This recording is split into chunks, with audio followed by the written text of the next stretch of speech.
Welcome back to the Raider D podcast, your number one source for Raiders news, reports, rumors, information, analysis, and much, much more.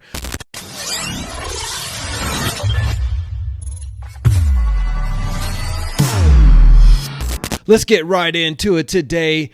We all know the good news, and that is that Antonio Pierce has been named as the head coach of the Las Vegas Raiders moving forward, taking that dirty little interim word off of his title.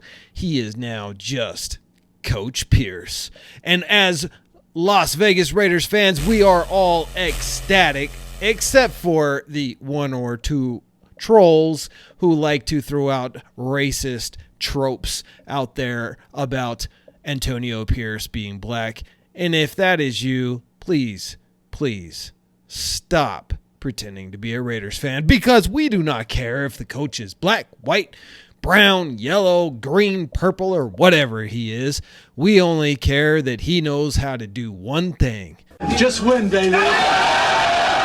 So if you are with me, please let your voices be heard down in the comment section below. Sound off, Raider Nation. I want to see a whole bunch of just win babies down there in that comment section. So go ahead and light it up. Sound off, Raider Nation. Let's let the whole world know that we are proud, once again, to call ourselves Raiders fans. So we got a lot of stuff to unpack tonight. Make sure that you stick through all the way on this video to the end, because you never know where I'm going to end up.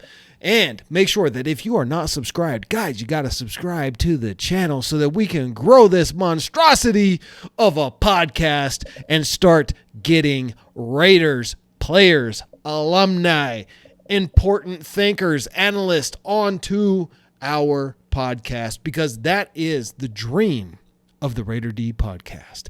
It is not just me sitting here staring at my iPhone 12 Pro Max. It is me having podcasts and interviewing Raiders players, coaches, alumni, greats, other analysts, other podcasters and YouTubers, and bringing you interesting conversations, clearing up the rumor mills, all of that type of stuff. So if you like that kind of content, please make sure that you have subscribed, share this video with everybody else, and like it.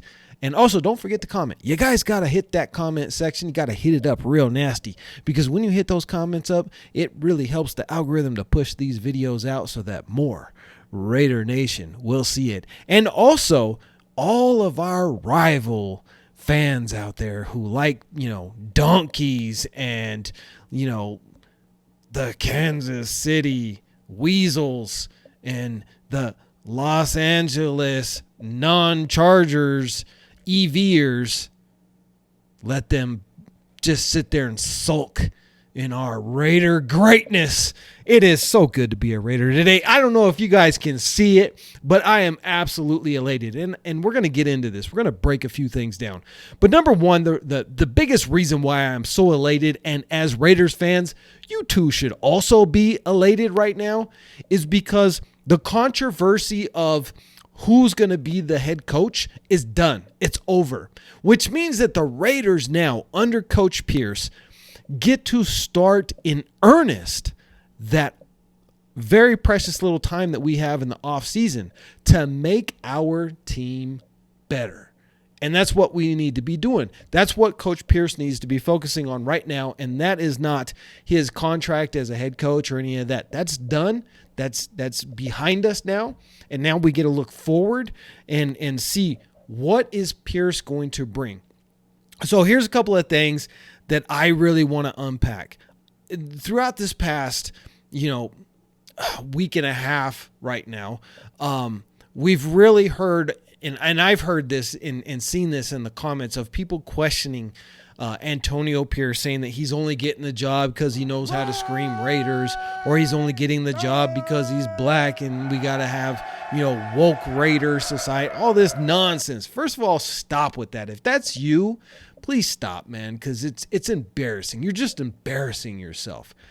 The reason why Antonio Pierce got this job is a couple of things. We're going to address those things. What are the qualities of Antonio Pierce, and what can we as Raiders fans start to expect from this leader of this organization?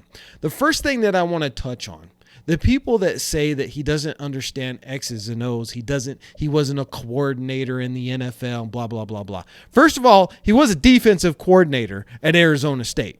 Okay, so get off of that. He was a coordinator. Secondly, the dude played in the NFL at a very high level, including a Pro Bowl and a Super Bowl for 8 years. You tell me he doesn't know X's and O's? How you think he got to be in a Pro Bowl and win a Super Bowl with the New York Giants? How did he become a defensive coordinator and a defensive coach at Arizona State? How did he coach Polytech down there in LA, right? And how did he be a linebackers coach? You have to know the X's and O's. So everybody that's saying that, oh, he's just a motivator coach, you don't understand football. This guy does have a resume. Now, it may not be a Jim Harbaugh resume. It may not be a Mike Vrabel resume, and it certainly may not be a Bill Belichick resume. However, he does have a resume. He's been in football his entire life at the highest level. So yes, he understands X's and O's. That's number one. Now, where is his primary knowledge of X's and O's? Is it being a quarterback coach? No, he's a defensive coach. And I want to tell you something. The winningest defensive coach in the NFL history with the most Super Bowls is a guy named Bill Belichick. Defense wins championships, guys. And we have a defensive coach. And I want to just address something. For everybody who says we needed to go out there and get an offensive coach, well, we've had the two gurus with John Gruden and No Nuts McDaniels. Offensive gurus. Didn't pan out. Didn't work. Right? So in reality, what we really need is a defensive coach. And you've seen how the entire defense, when he took over, we had a 16th ranked overall defense. By the time he finished, within his time span, we had the number one ranked defense, according to the 9 games that he coached. Not if you include the entire season, but just his 9 games, we had the number one defense. Okay? So imagine moving forward with this defensive coach, and we bring in a guy like Kingsbury, Cliff Kingsbury, with that air raid offense. And it may not be Kingsbury. Right now, this is just a rumor. Where there's smoke, there's fire. So maybe this is going to come true. I personally think that Kingsbury is going to end up being the OC here, but we haven't even interviewed him for that yet. He's interviewed at other organizations right now, including Chicago. We have not invited him to an interview. I'm hoping that that's going to happen tomorrow, that there will be a scheduled time to interview him for OC now that the head coach is done. But if it's not him, somebody else who's going to be very competent and experienced play caller on the offensive side of the ball. That's what we really need. We need to beef up that offensive line. And we're going to touch on the running back situation. So that's a really interesting little nugget that we're gonna go over, and I'm going to show you something. So make sure you stick around for that. But yeah, man, offensive coordinator comes in. He's the one running the offense, and really, as the head coach, he's got to kind of set what is our game plan. He's got to look at the defenses, and because he's a defensive coach, he's going to look at our opposing defenses, and he's going to know that these guys are really weak on the play action. These guys are really weak on the deep ball. They can't cover, or these guys are really good against the run and up the middle, but they're a little bit susceptible on the edges. So maybe we run to the edge. He's going to understand that. They're going to coordinate that in the game plan with the offensive coordinator as well as Patrick Graham if he ends up staying, which we hope he will now that now that Antonio Pierce is here. And I'm going to show a little clip to that right now. I want you to watch this, and then I want you to tell me down in the comments if this convinces you that Patrick Graham's going to come back. Go ahead and watch this. I told the guys the other day, and I'm not going to get emotional, I promise you that, but I've had the most fun this year coaching this group of players than I had my whole career. Plain and simple. Not taking anything away from the guys I've coached before, but their growth, how they've improved, how they embraced myself, the coaches, the turmoil that we faced, and how they laid out there on the line for us, starting with our leader, Max, from him to the rookie that has the least amount of playing time. And I've had a lot of fun. I have a lot of fun seeing them, go out there, win games, lose games, and try their best and try to do what I'm asking them to do, learn from their mistakes. Again, it's just been a real fun year. I mean, I've been proud to be part of the Raiders. That's been a cool thing, just even when you think about the alumni and the people involved with this organization. It's been cool. I would say dope because I'm from the 90s. It's been real dope. It's been real dope. It's really been dope. All right, guys, so you're back. You've seen Patrick Graham's own words. This is the most fun he's had coaching a defensive unit in his entire career. Do you think that he's going to leave? The only way Patrick Graham leaves is if he gets a head coaching job, which he does want and which he does deserve. But here's my message to you, Patrick Graham. If you happen to see this video, and even though I'm just a nobody on YouTube, I invite you to come on the show because I think I can convince you as a Raiders fan, a nobody on YouTube, to stay with the Raiders. And here's why, Pat. I believe with what you have put together and what Antonio Pierce unleashed in the last 9 games of last season, we have a Super Bowl caliber defense. Let's make a run, dude. Let's make a run. 2024. Let's put the fear of God into opposing offenses. The Raider way. Violent, nasty, gritty, and just go get them. That's what I'm saying. Patrick Graham, we love you, man. We love you. You know what? Your first year with McDaniels, I was really questioning, are you that good of a defensive coordinator? Because let's be honest, there were some very questionable calls and there was some lackadaisical defense. I mean, we sucked. We weren't as bad as we've been in the past, but it wasn't what we were expecting when you came from New York. And the same thing was kind of happening this year. Not quite as bad as last year, but the same thing was happening this year. And I was like, man, what is going on? This dude is so good in New York. We figured it out, Pat. We figured it out. It's no nuts McDaniels. He was holding you back. He was holding you back. And now you're free. You are free to let the Raiders eat. And we love it. We love it. Look at my cousin, Malcolm Kuntz. And I know when I say my cousin, I'm just like, must be crazy or something because not quite looking alike, right? Well, there's a story behind that. One day maybe I'll tell it. But Malcolm Kuntz, man, just lit up after McDaniels was gone. Now, I know the entire locker room did that.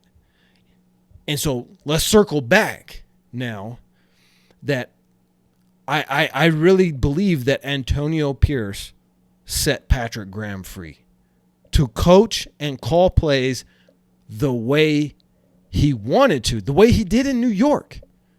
But McDaniels was holding him back. So that's number one. We know with Antonio Pierce that he's a defensive coach, and so the defense, we're in good hands.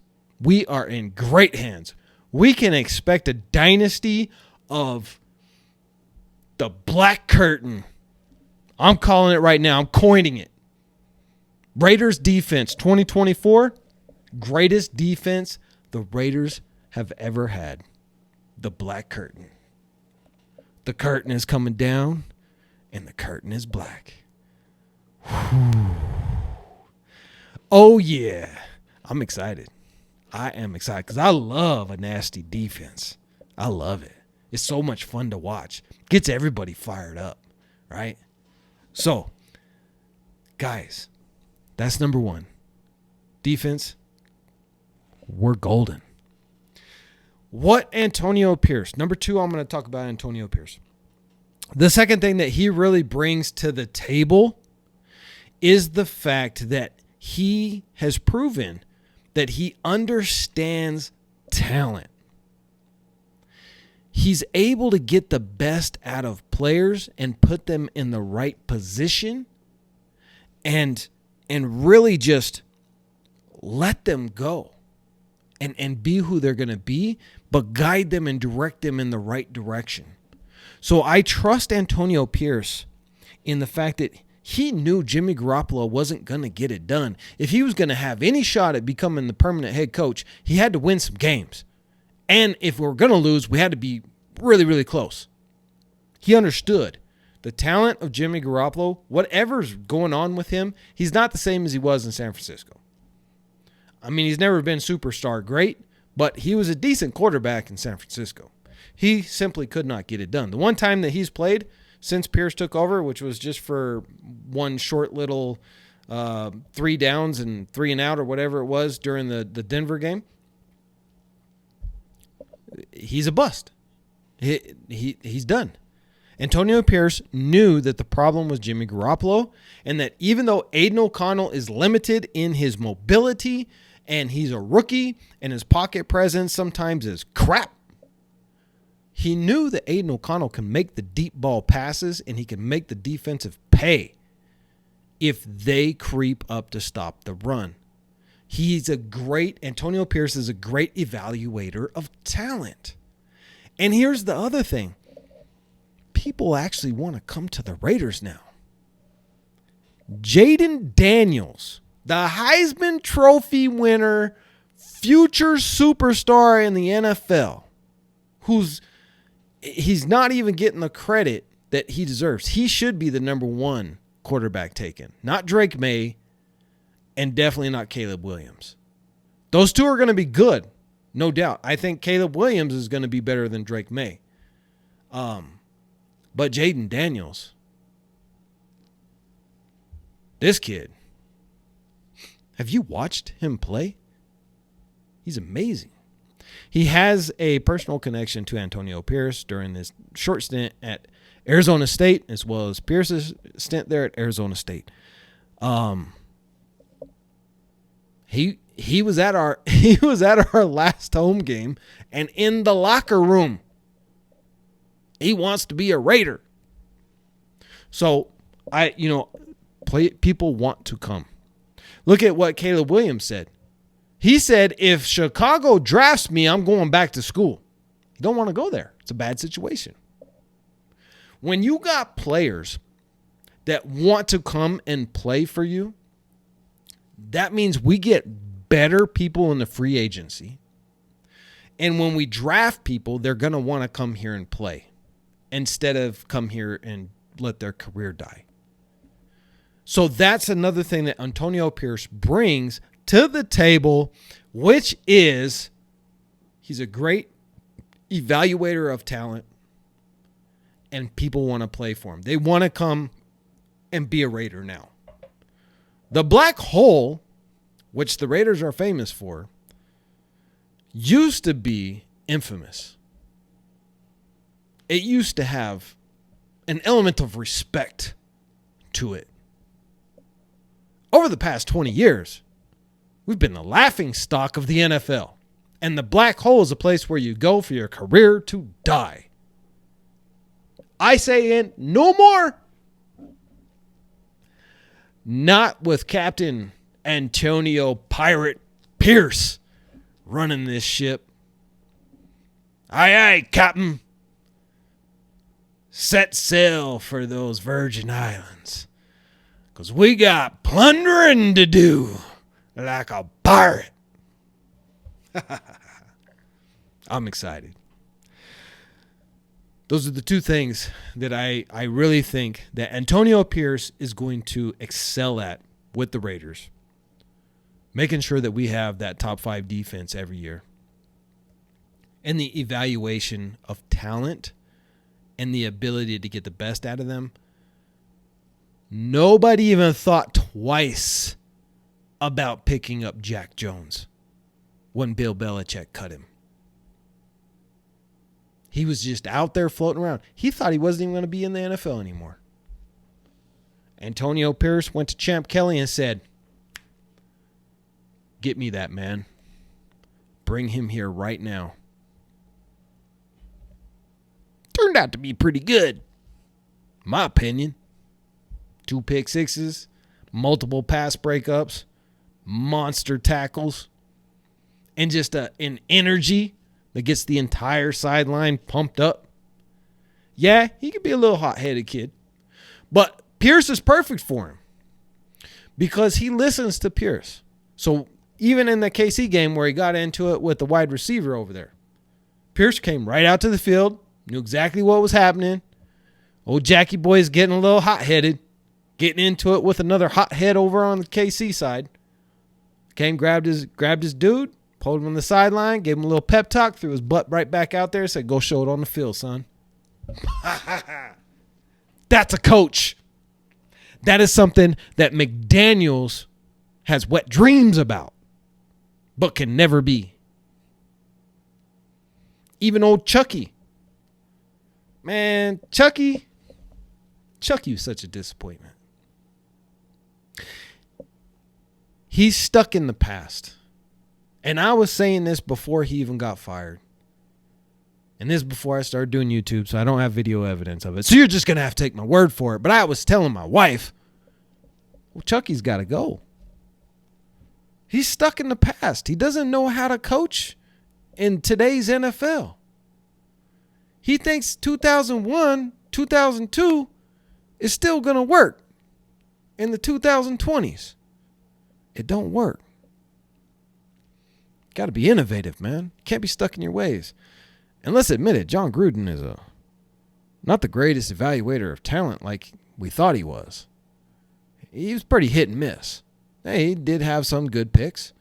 Obviously, Max Crosby. But he didn't pick Max Crosby because he thought Max Crosby was going to become the best defensive end in the NFL. No. He was a depth piece. A replacement for Khalil Mack. Boy, that was a blunder letting him go. Imagine, even Khalil Mack at his age right now, if we had Khalil Mack over the past couple years with Max Crosby. Whew. Well, we got a young Khalil Mack now. My cousin Malcolm Kuntz. Oh, Malcolm. So, guys, we have so much to be excited about right now. I want to talk about, and I told you there's a little nugget that we're going to talk about at the end of this video. I know we're already 23 minutes into it. I'll cut this down a little bit. But listen, Josh Jacobs released a statement. It said, "Now that AP is coming back, I'm coming back. I don't care what it look like," i.e. his contract. He just give JJ $7 million a year, a team-friendly deal for 3 years. Let him finish out his career, or the better part of it at least. Get paid. You know he's going to get $21 million. And let him and Zamir White, old Zeus, do that powerful 1-2 punch. Boom, boom, boom, boom, boom, boom. Keeping those defenses bruised and beaten and bloody. Run it down their throat. We getting JJ back. Antonio Pierce loves Josh Jacobs and Zamir White, because we're not taking anything away from what Zeus was able to do in the last few games.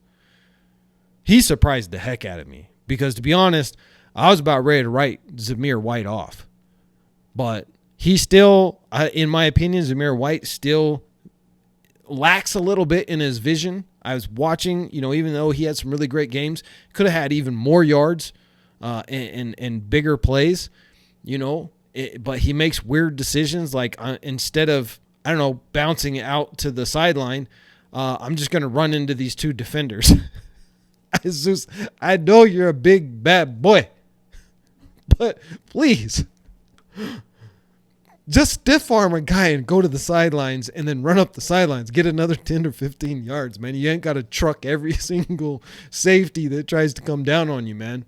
You could get more yards if you just bounce it out, right? Don't bounce in all the time. But neither here nor there. He did great. He's a bruiser. Would love that. Let the powerful 1-2 punch, Josh Jacobs, Zamir White, bam, bam, bam, bam, bam. Throw it over the top, take the top off of the defense, especially if we get a guy like Jaden Daniels. He's got a rocket for an arm. And if there's nothing there and you don't contain him, Jaden Daniels, well, he'll pick up 15, 20, 30 yards. He might even pick up 50 or 60 and just run a touchdown on you. The only thing that I do want to say about Jaden Daniels, if we go up and get him, it's going to be expensive. But I think that we can make a trade with the Patriots. I know. We're going back to a connection with the Patriots. But they have the 3rd overall pick. Jaden Daniels is selected to be the 3rd overall quarterback picked. And I truly don't believe that the Patriots are going to give up on Daniel Jones at this point, so they will want to trade back if that is the case. And if that is the case, we can move up to that 3rd pick, which is not going to be near as expensive as the 1st overall pick. We get our guy, our face of the franchise, Jaden Daniels in. We got AOC as his backup. Either that or we start AOC let Jaden Daniels put on some weight because boy is a bit skinny, and let Fat Farva out there and do his thing. And then go into the free agency and really beef up our offensive line. And we got a franchise. We have the potential for a dynasty. And now the AFC West is going to be that conference that everybody dreads having to play every year. Because you're going to have Patty Mahomes over in KC, Jaden Daniels, and that black curtain Raider defense. And then the Chargers, with that Herbert guy. And then, the Donkeys are our redheaded stepchild. We just beat up on them twice a year. Everybody in the conference just beats up on Denver. Sorry, Donkey fans. You are watching. If you're a Donkey fan, you're going to get made fun of. You're watching a Raider D podcast. Of course, I'm going to make fun of the Donkeys. All right, guys. Make sure that you subscribe to this channel if you haven't subscribed already. We got a lot of good stuff planned. We're going to be dropping videos every day. We're going to be doing prize giveaways. We're going to be doing merch. We're going to be just really launching this thing. Man, we're going full force into the Raider D podcast. So help us grow it. Become a part of the community. Love the Raider Nation. See you guys in the next video.